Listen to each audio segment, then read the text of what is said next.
হাসিনার বিনিয়োগ উপদেষ্টা সালমান এফ রহমানের ছেলে শায়ানের লন্ডনের 2 ফ্ল্যাট জব্দের আদেশ পেয়েছে যুক্তরাজ্যের ন্যাশনাল ক্রাইম এজেন্সি এনসিএ।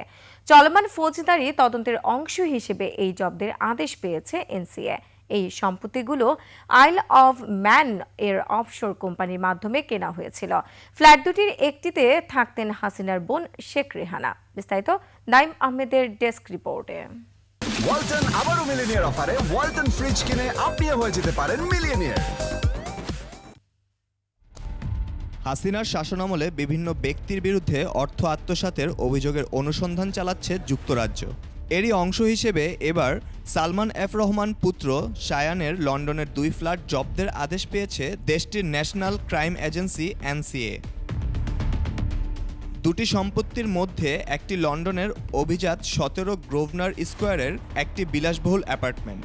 এটি 2010 সালে 6.5 মিলিয়ন পাউন্ডে কেনা হয়। অপরটি লন্ডনের গ্রেশাম গার্ডেন্সের একটি বাড়ি, যা 2011 সালে 1.2 মিলিয়ন পাউন্ডে কেনা হয়। কোম্পানি ও প্রপার্টি ফাইল অনুযায়ী এই সম্পত্তিগুলোর মালিক আহমেদ শায়ান ফজলুর রহমান। তার বাবা ব্যবসায়ী সালমান এফ রহমান ছিলেন শেখ হাসিনার বিনিয়োগ উপদেষ্টা এবং বাংলাদেশি শিল্পগোষ্ঠী বেক্সিমকোর প্রতিষ্ঠাতা। যুক্তরাজ্যের ইলেকটোরাল রোলের তথ্য অনুযায়ী গ্রেশাম গার্ডেন্সের ওই বাড়িতে শেখ হাসিনার বোন শেখ রেহানা থাকতেন। সালমান এফ রহমানের ছেলে এই সম্পত্তিগুলো আইল অব ম্যান এর অফশোর কোম্পানির মাধ্যমে কেনেন। এনসিএর বিবৃতিতে বলা হয়েছে, চলমান ফৌজদারি তদন্তের অংশ হিসেবে এই আদেশ পেয়েছে সংস্থাটি।